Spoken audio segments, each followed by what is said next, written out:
He was just a producer with an idea, but that idea turned out to be a classic, and his imagination has brought our universe a little closer. The Extraordinary Life of Gene Roddenberry. Next on Biography.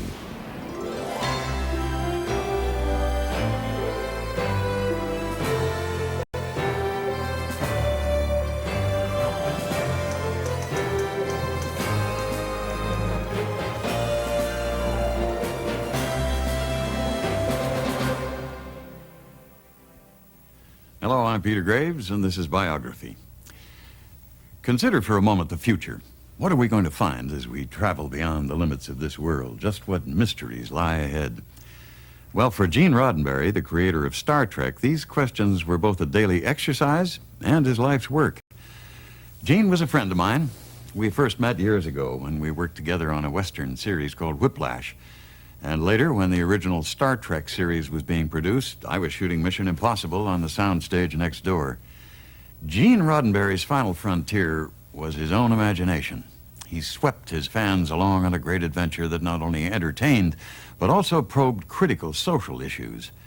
Roddenberry's strange new worlds often seem to share an awful lot with our own. Join us for a personal look at this remarkable visionary, as told by his friends and colleagues and family. Biography presents a portrait of Gene Roddenberry.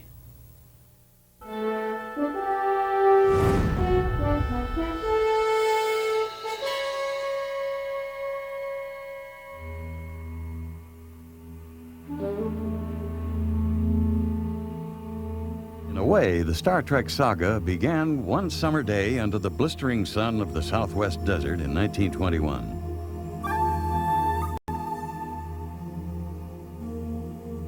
Eugene Wesley Roddenberry was born on August 19th that year in El Paso, Texas. And that was where he began to dream and to create his vision of the future.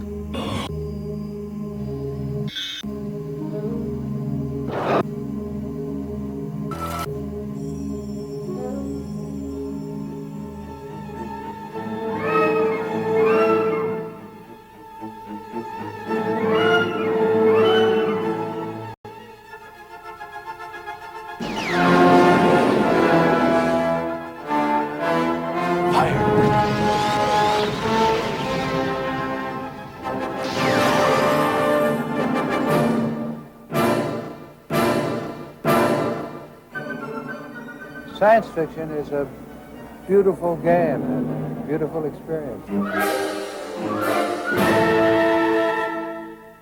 In years to come, Gene Roddenberry would share his imaginary universe with the rest of us, and in doing so, touch many hearts. For me, Gene's vision was the idea of we, not I, but we. And to me, that's amazing, that's great, because we doesn't care about color, doesn't care about gender, you know, it's just we. I like that. Gene was a very complex man, and a very, very bright and creative man. Gene had a very optimistic view of what the future was going to be. He was very gentle, very affectionate, very, very clear thinking, but always had a twinkle in his eye. He was, as he always was, friendly and charming and very hospitable. Gene was essentially a storyteller. He was an incredible storyteller, as a matter of fact. And not only could he pull the story together, but he could leave that little message on the inside that would really affect people afterwards. The elements that attract Star Trek to so many people is because of the hopefulness inherent in the stories. He had ideas that were definitely ahead of his time. And I think that's largely because he spent a lot of time thinking and dreaming. During his 70 years on Earth, Gene Roddenberry never stopped dreaming. If I'm dead, I'll stop thinking about those things. But as long as I am alive, I intend to have fun with ideas as long as possible.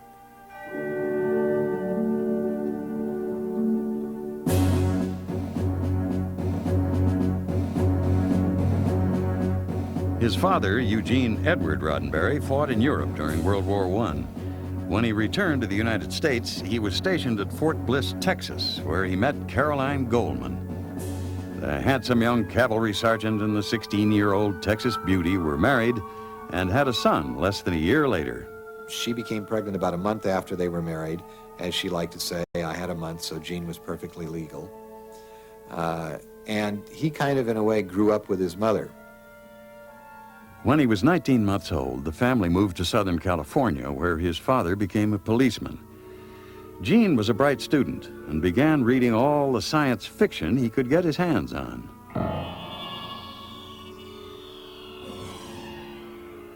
At Los Angeles City College, he studied pre-law and police studies and joined a civilian pilot training program. And by the time he was 19 years old, he was a fully licensed pilot.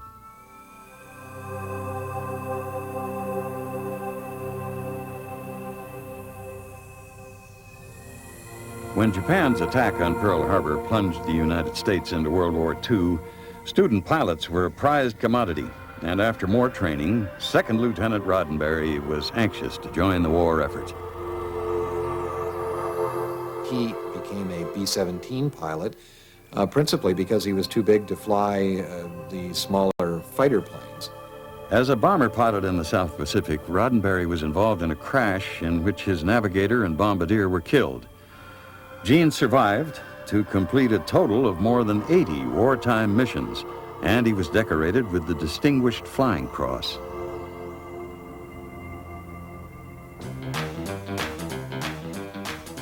After the war, Roddenberry returned home to his wife Eileen. They had been married when he started his military training. They had 2 daughters, Darlene and Dawn. He became a commercial pilot for Pan Am Airlines and experienced another deadly plane crash, this time in the Syrian desert. 14 people died. Roddenberry was the only surviving flight officer and helped evacuate injured passengers from the burning wreckage. After that, Roddenberry decided to try a more grounded career, and like his father before him, he joined the Los Angeles Police Department. He was a policeman, and he saw the drama of the street, if you will, for a while. But it was the drama of television that beckoned to him. And as he began to sell scripts to TV producer Fred Ziv, he discovered that writing about make-believe cops and robbers was much more rewarding than chasing the real ones. Gene would be paid $700 for a Ziv script that he could write in roughly a week. Well, at that time, he was making about $440 as a policeman for a full month's work. So $700 for a week's work was terrific. He left the police department and sold scripts to a variety of TV shows, including Dragnet, Highway Patrol, The Naked City, and Have Gun Will Travel. Typically, Gene, he taught himself. He figured out a methodology on how to teach himself to write for television and put it into gear. He would watch television shows with the sound turned down so we could learn about blocking. He would turn away and listen to television shows as though they were radio to get the flow of dialogue, and so he could write things intelligently that way. Roddenberry figured out how to sell TV scripts, but that wasn't enough to be able to put his vision on the air. Next, he produced his own series, The Lieutenant, starring Gary Lockwood. It was at this time, in the early 60s, that Gene met Majel Barrett.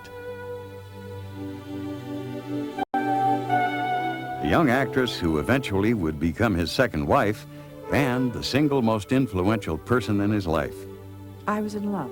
It's just that simple. There's nothing more to say about it. It's, I was in love. I would have followed him anywhere. I would have done anything. I would have gone anywhere. He was an easy man to love.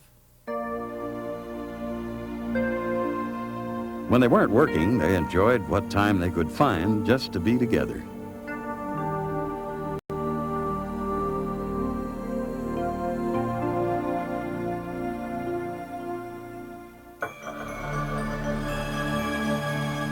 Now a producer with some clout, he began to nurture an idea for a show about the adventures of a spaceship with an intergalactic crew.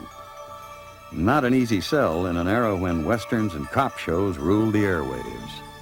Took it to MGM first, and they turned it down on the basis they thought it was impossible to produce. No one had tried that many opticals and changes of costumes and all of that. I took it to CBS. They listened to it patiently and decided they wanted to go with a kiddie science fiction show. Finally, I came to Desilu, which was here before Paramount bought it. They had tried about a dozen shows, and none of them sold. And I think they got to the point where they said, "Hell, we'll even try Gene Roddenberry's crazy idea." A&E's biography will continue in a moment.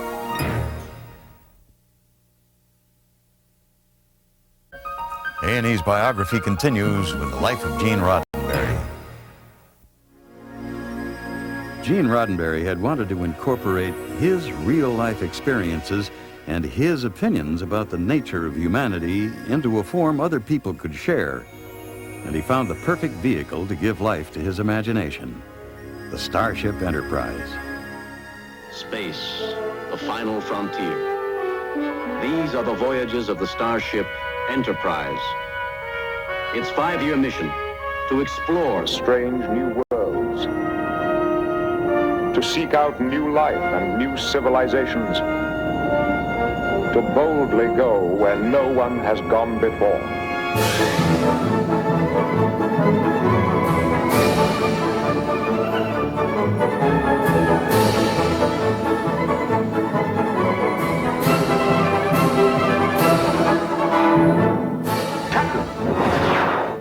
Star Trek has become a commercial phenomenon with no end in sight. Television episodes have been shown in more than 100 countries and translated into 30 languages. 艦長、ヤマトの反物質タンクが崩壊しています。ヤマト、周りを応答せよ。スクリーンオン。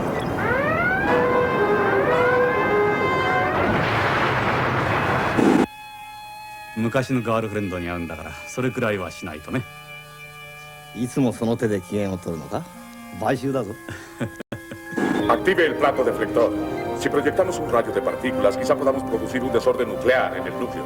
Sí, señor.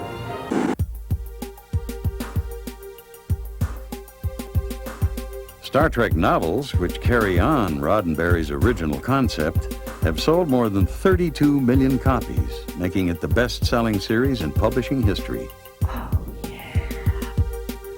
A 7th motion picture began production in 1994. It's the spread of the Star Trek empire as more and more starships head out with more and more different casts on them, telling more and more stories.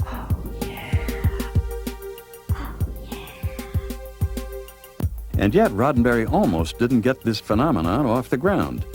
It wouldn't have gotten even a chance if Roddenberry hadn't convinced Lucy to love it, and if she hadn't been the head of her own studio, Desilu. Lucille Ball was the great star of CBS. Every year, she signed a new contract. Every year, she squeezed CBS for a little more. Finally, she was to the point where Bill Paley, the chairman of the board and founder of CBS, had to fly out here to talk her into signing another contract. And of course, the smart businesswoman that she was, she got more and more out of them. Well, ultimately, she was getting $500,000 extra beyond her show and beyond her contract to develop scripts and pilots. And Desilu used this money to do the first Star Trek pilot. I sort of explained it like a Western, like Wagon Train to the Stars. They have a zap gun instead of a 6-shooter, so they don't ride a horse, they ride a spaceship. But I was telling them, hey, fellas, it's just as exciting, you know. Roddenberry had an 8-page outline of the basic Star Trek concept when he pitched his far-fetched idea. I first called it, I think, the Yorktown. Then I decided I thought the Enterprise was a better word. I called him Captain April, Captain Pike. Definitely something out there, Captain, headed this way. As filming began, Roddenberry made many changes. Even the character of Spock underwent quite a transformation. Mr. Spock here. We're intercepting a follow-up message, sir. Originally, the design of the character was that he would be red and that he would be from Mars, and he would ingest energy through a plate in his stomach. That's right. Spock was going to be red. I was hired to play the character of Mr. Spock with Jeffrey Hunter playing the captain of the ship. Engage. Disengage! We were the first show to take a shot at female equality. He wanted a strong woman. He wanted someone who could take command, and he wanted a woman second in command of the starship. At least he didn't go for the captain right off the bat. Roddenberry's big chance to go where no TV producer had gone before was brought crashing down to earth when NBC executives saw the finished one-hour pilot titled The Cage. Well, one of the first things they said they didn't like was I had a woman second in command of the spaceship, and the attitude was nobody's going to believe that. And indeed, to be fair, not even the women in the test audiences believed it. They were writing things like, who does she think she is? It's just that I can't get used to having a woman on the bridge. Gene knew it was going to break my heart, but the second thing they wanted was to get rid of the Spock character because they felt that he was too satanic looking and would upset the women out there in television land. I had to have an alien aboard if I'm going to do a spaceship, so I couldn't win every fight, so I got rid of the woman and put Nimoy up higher and gave him some of the woman's qualities, which was a razor-sharp brain and logic and all of that. And so Mr. Spock sort of came out of a combination of those things. The word bandied about was cerebral. What we heard was too cerebral. It didn't sell. Pilot did not sell. Fascinating. They also considered it a bit too erotic for its time. There were various things in the show, the dancing girls, the use of our guest star Susan in various guises, most of which bore some sort of sexual connotation. Well, I have to wear something, don't I? Gene wanted half women and half men. But again, NBC said, no, it's going to look like there's too much hanky-panky. So he figured, he says, well, he could give in on that point because he figured 30 good women could handle a crew of 300 anyway. Television is really the art of compromise. You must know where you can compromise and where you should fight. In an unprecedented move, and in spite of their own objections, NBC ordered a second pilot. Ironically, the network had wanted to change all of the cast except for the captain. You stop this illusion or I'll twist your head off. Well, Jeffrey Hunter and his wife were brought in to see the original pilot, and his wife detested every minute of it. We've lost the captain. Do you read? Jeffrey Hunter wasn't obligated to come back for the second pilot, and he elected not to do so. He thought, and his wife thought, that he was a motion picture star and that his future lay on the big screen rather than the little one. So we had to then find another captain. Enterprise from Kirk. With William Shatner aboard and with Spock surviving through Roddenberry's insistence, a second pilot entitled Where No Man Has Gone Before was completed and again shown to the network executives. It was my fault.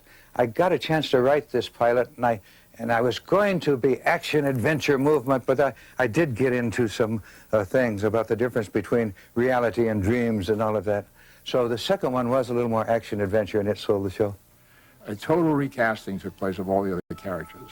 Bill Shatner came on board, DeForest Kelley, Jimmy Doohan, all the rest, George Takei, Nichelle Nichols, Walter Koenig.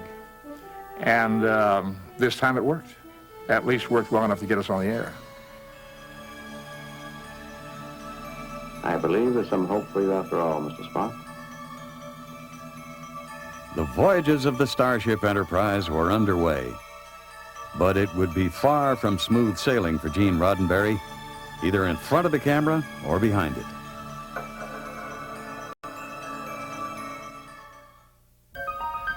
A&E's biography will continue in a moment.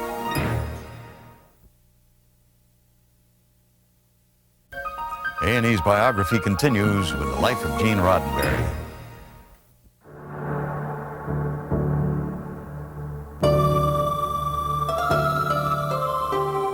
Gene Roddenberry populated the Star Trek stories with parts of his own personality, and he used his own experiences to give life to the fictional characters.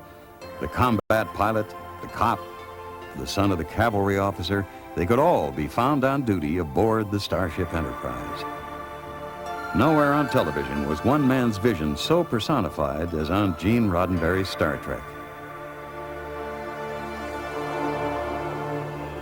Captain's log, stardate 1513.1. On Thursday night, September 8th, 1966, television viewers got their first glimpse of Star Trek in this episode called Man Trap.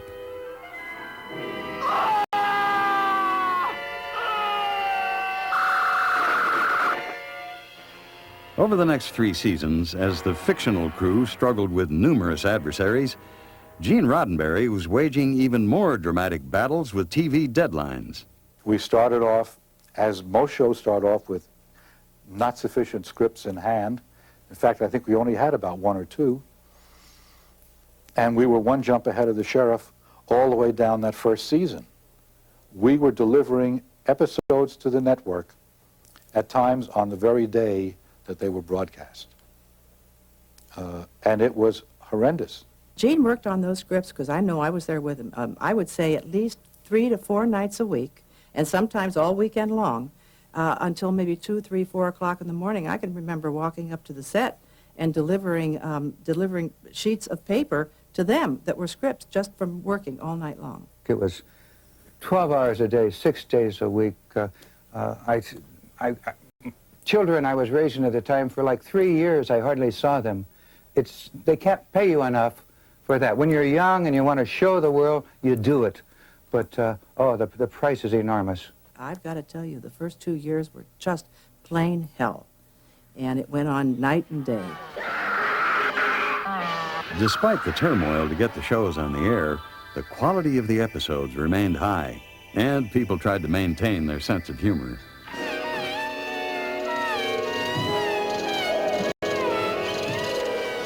I developed a methodology with him, working with him during the first season when rewrites were needed and he was late churning them out and the people on the stage were waiting for him. I had access to his office at any time. I could walk in and say to him, where are the pages, Gene? And I'd come in and he'd be sitting at his desk writing with a number 2 pencil or a number 1 pencil and a legal pad. And I knew we desperately needed those pages. And so one day, a wild thought struck me, and I jumped up onto his desk while he was writing and stood there looking down at him, and he pretended not to notice. And he just kept on writing. But when he finished it, he handed me the pages up, and I jumped off his desk and ran out with them and, got him to the stage and got everything prepared. After that, whenever he wasn't on time with the rewrite, I would just walk into his office, stand on his desk, and wait. And he would always make certain not to notice me, but it became our routine, and I think we both secretly enjoyed it a lot. Even when the scripts were delivered on time, Roddenberry had to struggle with the TV censors. Constantly scrapes with the censors. One of the worst for me was when I had a belly button shown in a dance, and they decided that you cannot show belly buttons. They made me recut the entire picture. Of course, the next year Laugh In came out. Belly buttons were in, it would have been okay. I was very angry about this, and years later when I was doing another science fiction thing, I started to design an alien woman, and I said, I'll give her 2 belly buttons. NBC owes me one.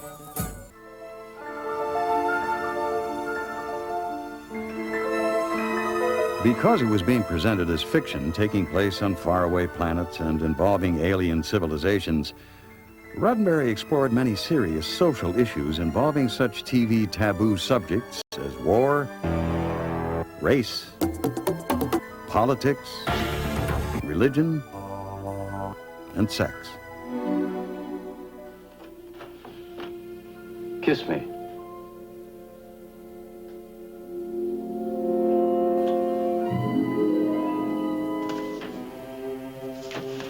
It had comment on this and that. Not deep philosophical comment, but still comment on equality of all humans and the respect for life forms we should have. What happened, Captain? Roddenberry turned the escalation of the Vietnam War into one script. If this planet is to develop in the way it should, we must equalize both sides again. Jim, that means you're condemning this whole planet to a war that may never end. It could go on for year after year, massacre after massacre. All right, Doctor.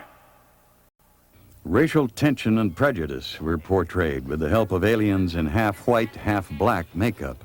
Kill him! All the people are dead. All dead, Captain. They have annihilated each other, totally. Star Trek was ahead of its time in the 60s. Many people just didn't get it.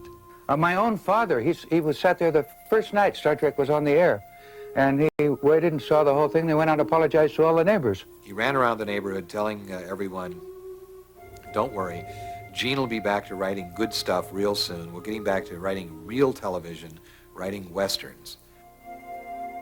Roddenberry stuck to his guns, or rather his phasers. The frontiers he wanted to explore had nothing to do with cowboys and Indians.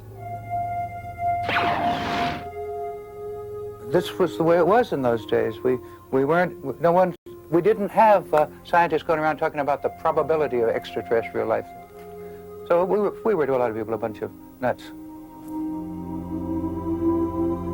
The episodes did have to be entertaining and had to be delivered on time, which led to certain formulas that had to be followed.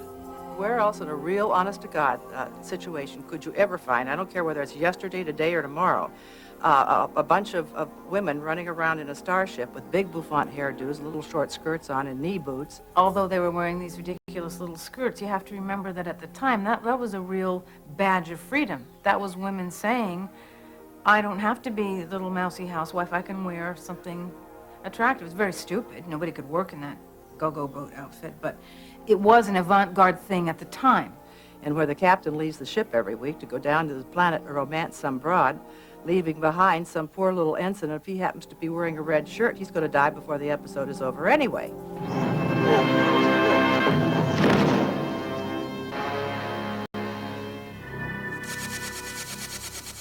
In the last original Star Trek episode, Turnabout Intruder, Captain Kirk finds himself trapped in the body of a woman.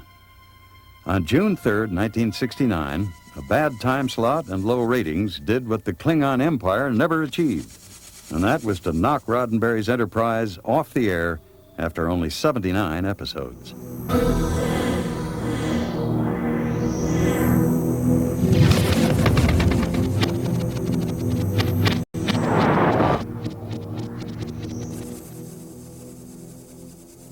Ironically enough, it was real science that rescued science fiction from oblivion. What had happened, see, after we were canceled, man landed on the moon. And then the people were saying, oh, I won't watch this nonsense. Suddenly it became real. It's one small step for man, one giant leap for mankind.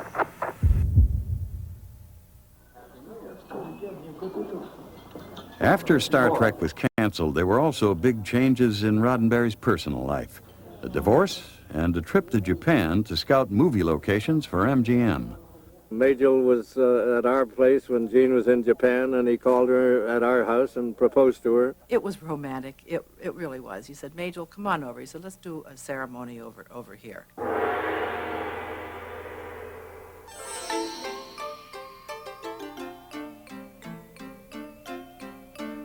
We had to rent outfits for it, and I had my face painted all white and those big heavy things. They weigh about 40 pounds. I know why they stand that way now. Those little girls, they stand that way and they take little short steps. You don't dare stride, the head will fall off. And the hat is going, and you have to stand real still, and the teacup comes up like this. There's a reason for all that. I didn't know that before. You couldn't behave like we do in the Western world. My goodness, you'd fall apart. But it was a lovely ceremony.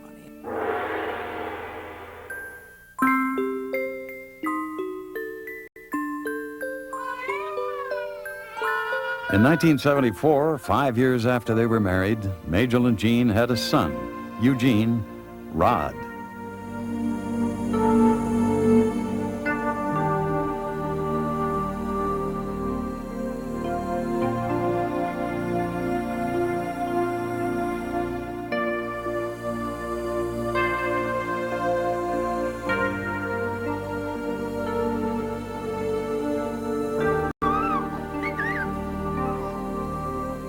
One of the biggest joys of his life was watching his son grow up.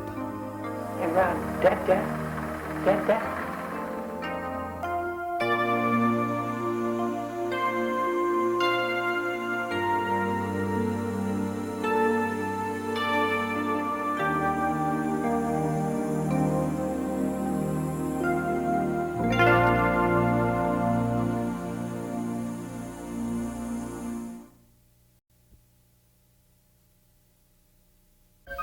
A&E's biography continues with the life of Gene Roddenberry.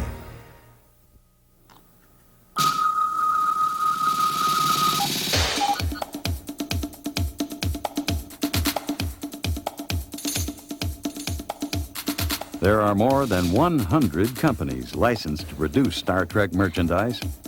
That merchandise has generated sales of more than $650 million.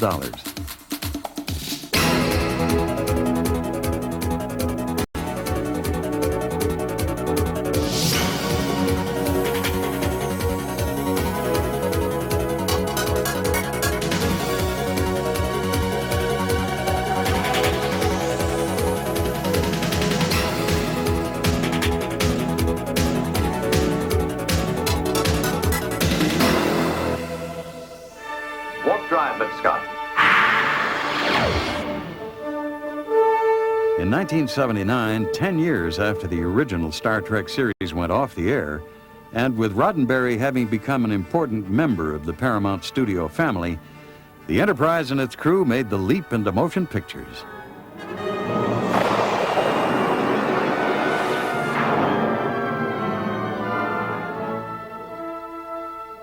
Five feature film sequels have followed, with a total box office of $500 million.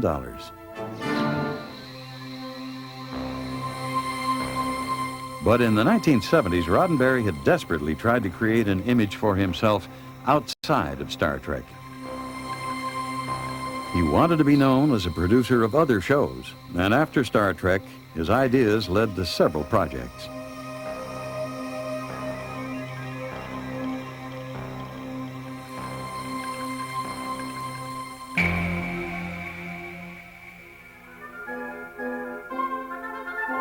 He even wrote and produced a dark comedy feature film, Pretty Maids All in a Row, starring Rock Hudson.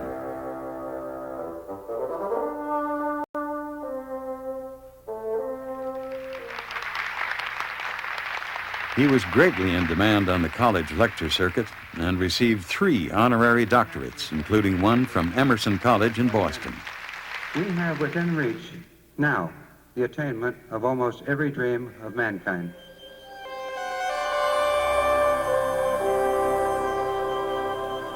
And in 1987, Gene Roddenberry handpicked the next generation of Starfleet officers and brought Star Trek back into primetime television.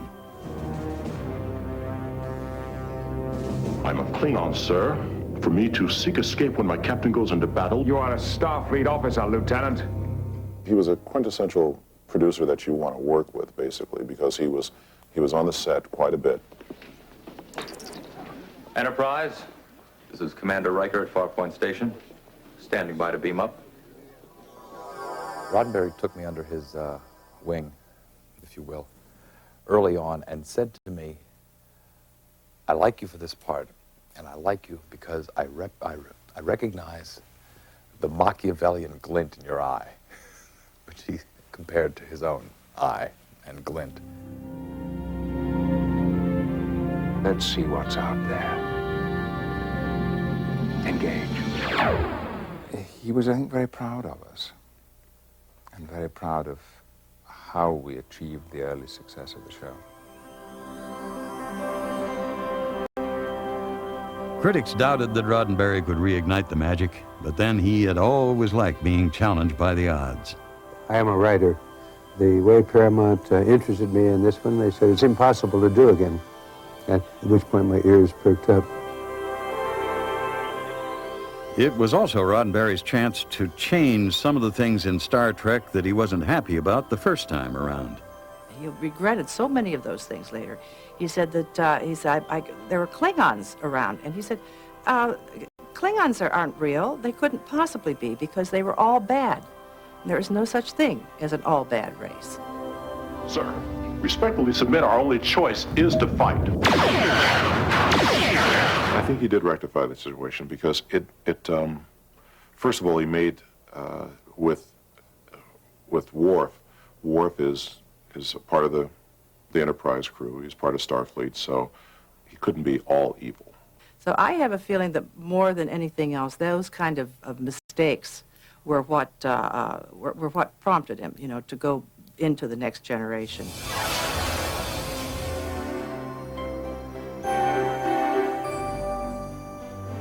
Through it all, Majel has appeared in every incarnation of Star Trek, from second in command in the first pilot, to being demoted to Nurse Chapel in the original series, to being promoted to Dr. Chapel in the motion picture, to the irrepressible Lwaxana Troi in Star Trek The Next Generation, and to being heard as the voice of the Enterprise computer. Destruct, order, aborted.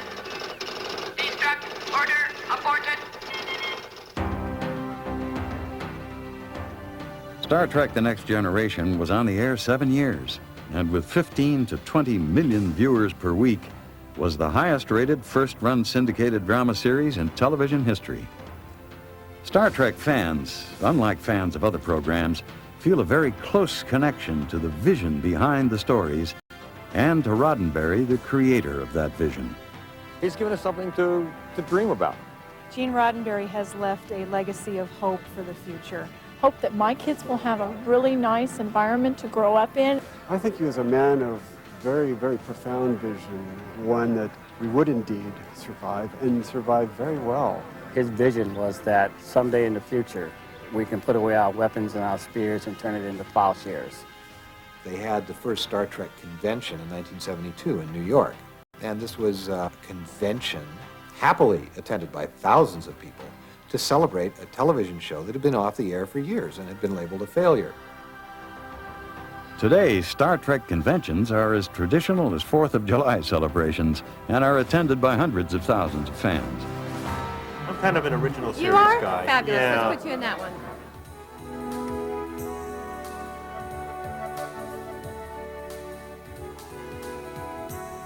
You look good in polyester. Can you chin up just a touch? Wonderful. Perfect.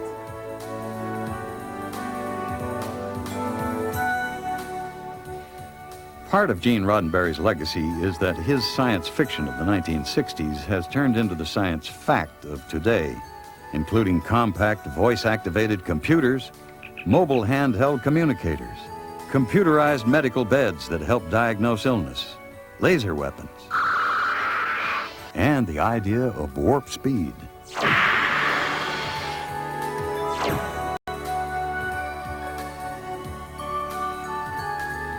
With new movies coming out, the continuation of new episodes of Star Trek Deep Space Nine, reruns of the original series and Star Trek The Next Generation, and production on another TV series, Star Trek Voyager, the saga is assured a certain kind of immortality, an immortality its creator did not have.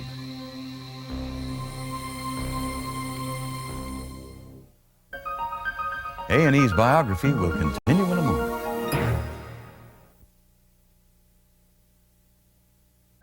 A&E's biography continues with the life of Gene Roddenberry.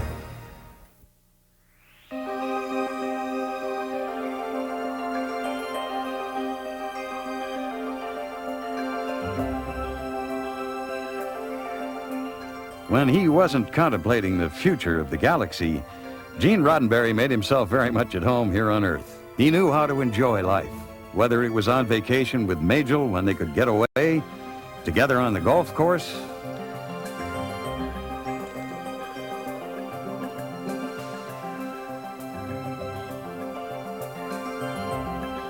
or on the open seas on his sailboat.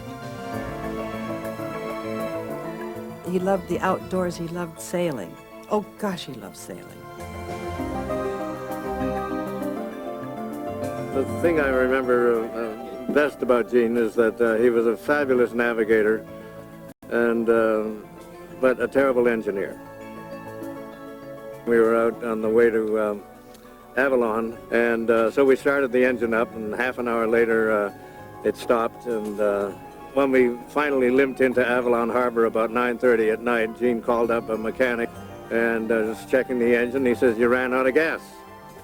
And Gene looked at me, and he was very, very shy about that, because I had suggested stopping and loading up with gas before we came along, you know, and everything else. So I had my checklist after that. But anyway, that's what I call him, a lousy engineer.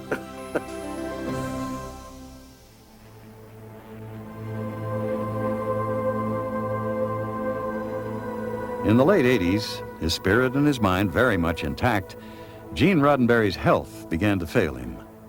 It was sad, but it was not a surprise. I mean, he was very ill.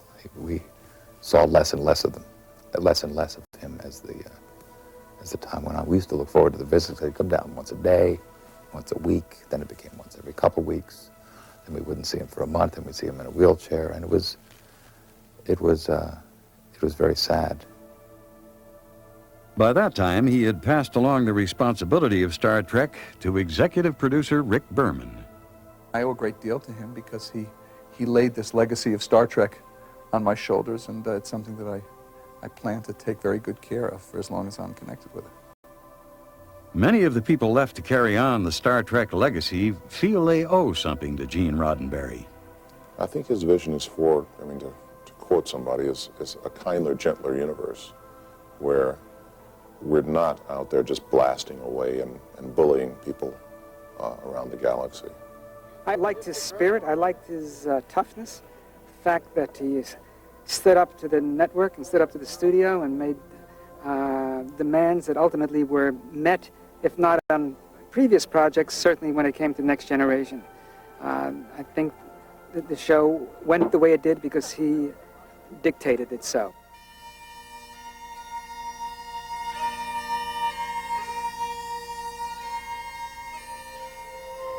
The episode Hero Worship was being filmed on the Paramount lot in Hollywood on October 24th, 1991, when word came down that Gene Roddenberry had died of heart failure. Rick Berman came onto the set and touched me on the shoulder and said, I need to have a word with you. And he took me aside and took me out to the trailer. I knew that it was important because you don't stop production in a drama series that easily. And he told me that Gene had died very suddenly. My close-up was coming up in a scene, and Rick Berman came down to the set and told us that Gene had died, and it's very difficult for me to get through this.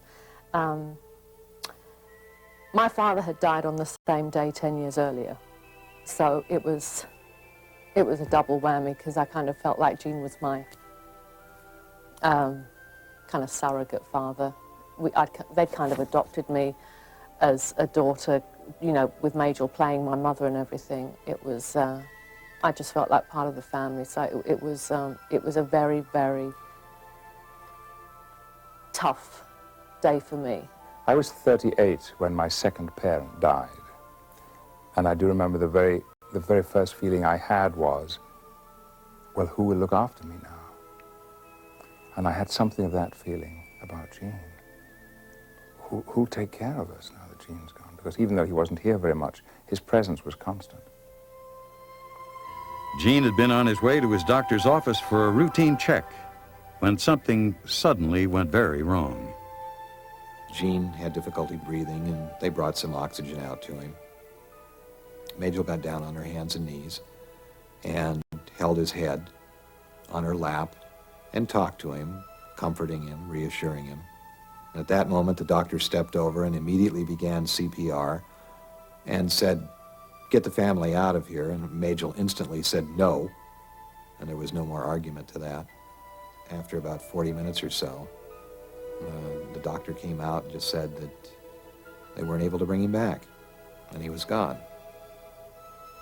And that was the last time I saw Gene Roddenberry. I'm not so sure that, I'm not so sure he's gone yet. I really haven't come to deal with that, I'm afraid. There's so much that's going on that is still happening that I expect to walk in. I expect him to be here.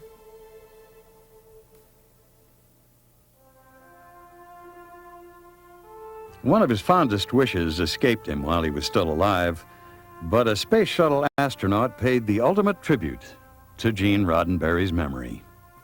He would have loved to go on into space, very much so. Gene did get a chance, finally, to go into space. His ashes were taken up by the shuttle.